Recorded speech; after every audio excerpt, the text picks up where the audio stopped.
बिस्मिल्लाहिर्रहमानिर्रहीम। 10th class. आज का हमारा लेक्चर जो है वो मैन्युफैक्चरिंग ऑफ यूरिया से रिलेटेड है। इससे पहले हम लोगों ने दो इंडस्ट्रीज क्लियर कर ली थी, एक मेटलर्जी क्लियर की और उसके साथ हमने सॉल्वे प्रोसेस क्लियर किया। मैन्युफैक्चरिंग ऑफ यूरिया में कुछ चीज़ें इंपॉर्टेंट दी हुई हैं, उसको देख लेते हैं। पहली बात, it is a nitrogenous fertilizers, यानी ये नाइट्रोजन से बना हुआ फर्टिलाइज़र होता है जिसके अंदर 46.6% नाइट्रोजन होता है। That is your MCQ।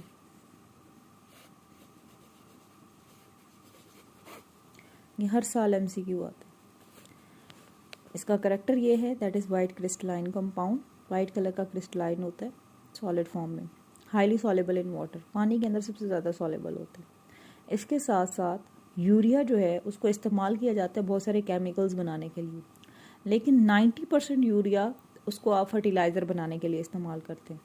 यानी वो कहते हैं कि नाइट्रोजनल फर्टिलाइज़र होने की वजह से इसमें 46.6% नाइट्रोजन तो है ही है, और साथ ही एक वाइट क्रिस्टलाइन सॉलिड होते हैं, पानी में सबसे ज़्यादा सॉलेबल होते हैं। इनको आप मज़ीद केमिकल बनाने के लिए भी इस्तेमाल कर सकते हो, लेकिन सबसे ज़्यादा यूरिया बनाने के साथ साथ हम इसको फर्टिलाइज़र्स बनाने के लिए इस्तेमाल करते हैं, दैट इज़ 90%। ये भी याद रखिएगा। इसके रॉ मटेरियल्स की तरफ चलते हैं। यूरिया बनाने के लिए हमें सिर्फ दो इंपॉर्टेंट रॉ मटेरियल चाहिए, एक अमोनिया NH3 और दूसरा कार्बन डाइऑक्साइड। अमोनिया जो है वो हम खुद से प्रिपेयर करेंगे एक स्पेसिफिक प्रोसेस के थ्रू। उस प्रोसेस का नाम है हाइबर प्रोसेस। यानी यूरिया बनाने के लिए जो अमोनिया रॉ मटेरियल चाहिए उसको हम हाइबर प्रोसेस के ज़रिए प्रिपेयर करेंगे। हाइबर ने इसको एटमॉस्फेयर की नाइट्रोजन और हाइड्रोजन से बनाया था, इसलिए हम इसको नाम दे देते हैं हाइबर प्रोसेस। इसको कैसे बनाया जाता है इस केस में, यानी हाइबर प्रोसेस के लिए हम 1 वॉल्यूम यानी 1% नाइट्रोजन गैस ले लेंगे और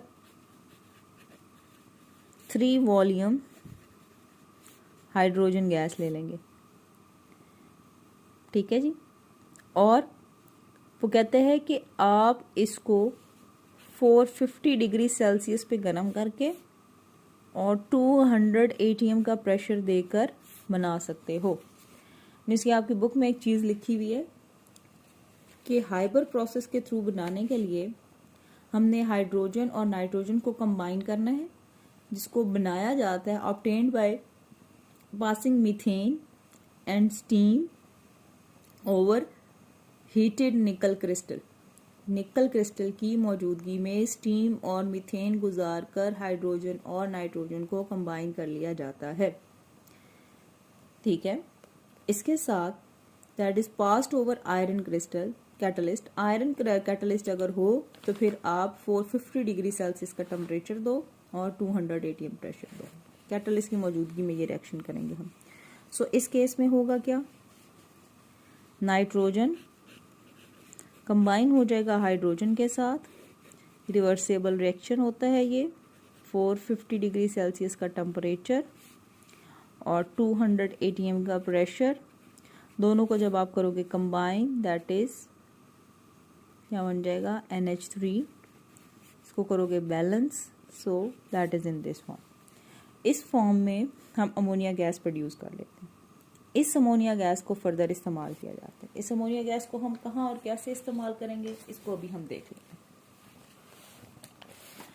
हैं। अच्छा जी, हाइबर प्रोसेस के थ्रू हमने अमोनिया बनाया, यानी अब तक हमने सिर्फ ये बात की कि यूरिया फर्टिलाइज़र जो है उसके अंदर कैसे और किस तरह से नाइट्रोजन कंपाउंड्स इंपॉर्टेंट मौजूद हैं। इसके दो रॉ मटेरियल, पहला रॉ मटेरियल हाइबर प्रोसेस के थ्रू हमने प्रिपेयर कर लिया, दैट इज़ अमोनिया। वो कहता है कि अब प्रोसेस ये होता है reaction of ammonia and carbon dioxide. 2-3 इसके टोटल प्रोसीजर हैं। आपने अमोनिया और कार्बन डाइऑक्साइड को आपस में रिएक्ट करवा देना। वो कहते हैं कि carbon dioxide is pass through liquid ammonia under high pressure and to form ammonium carbamate. जैसे ही अमोनिया और कार्बन डाइऑक्साइड आपस में कंबाइन होंगे, प्रेशर बहुत ज़्यादा होते हैं, तो एक कंपाउंड बनता है that is ammonium कार्बोमेट, NH2COO NH4। ये भी MCQ है, इसको जहन में रखिएगा। अमोनियम कार्बोमेट बन जाएगा।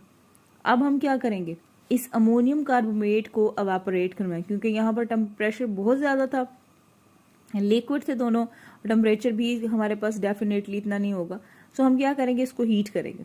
When ammonium carbonate is evaporate with the help of steam, हम अमोनियम कार्बोनेट के अंदर बहुत ज़्यादा तेज़ गर्म हवा या स्टीम की सूरत में इंट्रोड्यूस करवाएंगे। It is dehydrated, D mean removal, hydrated mean water, इसके अंदर से पानी रिमूव हो जाएगा। जैसे वाटर रिमूव होगा आपके पास कंपाउंड बन के आ जाएगा NH2CO NH2। इसको आप इस तरह से भी लिख सकते हो, double bond O and NH2, ये भी यूरिया का फार्मूला है। स्ट्रक्चर फॉर्म में अगर लिखा जाए तो कार्बन डबल बॉन्ड ऑक्सीजन और दोनों तरफ NH2 हो जाएगा। अब तक आपने 3 बातें की। रॉ मटेरियल 2 चाहिए थे ना आपके पास, एक अमोनिया और एक कार्बन डाइऑक्साइड। अमोनिया आपने बना लिया हाइबो प्रोसेस के थ्रू, ये शॉर्ट क्वेश्चन है। जो अमोनिया आपने बनाया उसको कार्बन डाइऑक्साइड के साथ रिएक्शन करवा दो, वो कंपाउंड कौन सा बन जाएगा, अमोनियम कार्बोनेट बनेगा। अमोनियम कार्बोनेट बनाते हुए प्रेशर आपने बहुत ज़्यादा रखा, फिर आपने इस अमोनियम कार्बोनेट को किया हीट, स्टीम की सूरत में, गर्म नहीं करना, स्टीम की सूरत में आपने किया हीट। जैसे ही आप स्टीम की सूरत में से हीट करोगे इट इज़ डिहाइड्रेटेड, इसके अंदर से पानी जो है वो निकल जाएगा। जैसे ही पानी रिमूव होगा it will be converted into urea, ये यूरिया में कन्वर्ट हो जाएगा। सो जैसे ही ये यूरिया में कन्वर्ट हुआ, इसके बाद आपने इसको एक टावर में भेज दिया, that is called granulation of urea.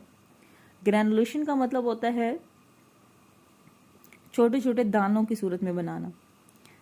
Eight this stage, इस स्टेज पे liquid urea is evaporated to form granules. इस स्टेज में लिक्विड यूरिया के अंदर से पानी को एवेपोरेट करवा दिया जाता है और इसको छोटे छोटे से ग्रैन्यूल्स की सूरत में बनाया जाता है। When liquid urea is spread from top of a tower under pressure and hot current of air is introduce, यानी वो कहता है कि अगर आप क्या करो, at the top of the tower, tower के ऊपर से लिक्विड यूरिया को आप नीचे की तरफ फेंकते हो, तो उस सिचुएशन में उस टावर के अंदर प्रेशर बहुत ज़्यादा होगा और आपने गर्म हवा भी उसके अंदर इंट्रोड्यूस करवाई हुई है, तो जैसे ही लिक्विड यूरिया उसके अंदर गिरेगा वो खुश्क होता जाएगा। It evaporate to form a granules, उसके छोटे छोटे से ग्रैन्यूल्स बन जाएंगे, छोटे छोटे से दाने बनते जाएंगे। This is store to be packed for the marketing, तो हम इसको स्टोर कर लेते हैं और मार्केट में भेज देते हैं। That is again short question, what is granulation. Granulation के अंदर जो लिक्विड यूरिया होता है उसको आप छोटे छोटे दानों की सूरत में बनाकर अलग कर लेते हैं, यानी ग्रैनुलेशन करते हैं उसकी। ठीक है, इसके टोटल 3 प्रोसीजर। पहले में आपने रॉ मटेरियल बनाया, कौन सा, अमोनिया बाय हाइबर प्रोसेस, फिर अमोनिया कार्बन डाइऑक्साइड को कंबाइन करवा दिया, अमोनियम कार्बोनेट बनाया। अमोनियम कार्बोनेट के अंदर से स्टीम के जरिए आपने वाटर एवेपोरेट करवा के उसको यूरिया में कन्वर्ट किया, फिर उस यूरिया लिक्विड यूरिया को एवेपोरेशन टावर में डालकर उसको ग्रैन्युलेटेड किया और उसको फिर पैक कर दिया। ठीक है जी। इसके बाद है फ्लोशीट। फ्लोशीट इसकी इंतहाई आसान है। फ्लोशीट में सबसे पहले हमने लिक्विड अमोनिया लिया, उसको हम रिएक्शन चैम्बर में डाल देते हैं। इस रिएक्शन चैम्बर के अंदर हमने डाली कार्बन डाइऑक्साइड। कार्बन डाइऑक्साइड इस अमोनिया के साथ मिलकर यहाँ कंबाइन होकर क्या बनाएगी, अमोनियम कार्बोनेट। अमोनियम कार्बोनेट को हम अगले टावर में डालेंगे, दैट इज एवेपोरेटिंग टावर। एवेपोरेटिंग टावर को यहाँ से हम दे रहे होंगे स्टीम। जैसे जैसे स्टीम मिलती जाएगी एवेपोरेशन होती जाएगी, यहाँ से पानी रिमूव होता जाएगा। फिर ये लिक्विड यूरिया जो है इसको अगले टावर से ऊपर वाले हिस्से से आपने डालना है, यहाँ से। यहाँ ऊंचाई से क्यों डालना है, क्योंकि उसने कहा था liquid urea is spread at the top of the tower. आप टॉप ऑफ द टावर से डालोगे, दैट इज ग्रैनुलेटर। यहाँ आपने हॉट एयर दी हुई, नीचे से गर्म हवा जा रही है, ऊपर से आपने पानी की सूरत में यूरिया इसमें डाले। जैसे गर्म हवा यहाँ से गुजरेगी सारा का सारा यूरिया ठंडा हो जाएगा और ग्रैन्यूल्स की सूरत में, ऐसे छोटे छोटे दानों की सूरत में इस टावर के अंदर नीचे मिल जाएगा। फिर इसको स्टोरेज के लिए ले जाते हैं हम, वहाँ से स्टोर करके पैक करके आगे भेज देते हैं। अच्छा, यहाँ एक उसने काम किया हुआ है, इवेपोरेशन के रिजल्ट में जो पानी, जो कार्बन डाइऑक्साइड और अमोनिया अनरिएक्टेड रह गया था, पानी तो वो है जो स्टीम की वजह से इसमें से निकल कर आएगा। आपने अमोनिया और कार्बन डाइऑक्साइड इन दोनों को कंबाइन करके इस टावर में डाला था। इस टावर में जितने रिएक्शन ने करना था कर लिया। जो अनरिएक्टेड रह जाएंगे वो अगले टावर से वापस आ जाएंगे दोबारा से, अगेन, फिर अगेन ये वाला साइकिल इसी तरह से चल पड़ेगा। ठीक है जी। ये हमारे पास है डायग्राम, 2 नंबर की डायग्राम आती है। Then importance of urea. Urea को हम कैसे और किस तरह से यूज करते हैं, इसके साथ इसका उसने स्टेटस दिया हुआ है, इसको एक दफा आप पढ़िएगा। और इसमें से एक तो शॉर्ट क्वेश्चन आ जाता है, give the importance of urea, और इसके साथ status of urea in Pakistan. So इसको नेक्स्ट लेक्चर के अंदर क्लियर भी करेंगे ताकि आपके ज़हन में किसी किस्म की कोई कन्फ्यूजन हो तो वो ख़त्म हो जाए कि इसको किस तरह से करना है। 10th क्लास यूरिया मैन्युफैक्चरिंग, ये यूरिया की इंडस्ट्री छोटी सी है लेकिन इम्पॉर्टेंट है, ईजी है, इसलिए इसको करते हुए थोड़ा सा ध्यान कीजिएगा। इसमें से शॉर्ट क्वेश्चन आते हैं मोस्टली, जैसे ग्रैनुलेशन क्या होता है और इसका रॉ मटेरियल कैसे बनता है और इसके साथ इसकी फ्लोशीट डायग्राम। सो इसलिए अपने जहन में रखिएगा इसको करते हुए कि किस तरह से इसको स्टेप वाइज आपने बनाना है। फार्मूलाज अक्सर आ जाते हैं, अमोनियम कार्बोनेट का फार्मूला पूछ लिया जाता है, यूरिया का फार्मूला पूछ लिया जाता है, तो चीज़ें मुश्किल नहीं है, आपने थोड़ी सी तवज्जो से इसको करना है। ओके जी, 10th क्लास, गुड लक।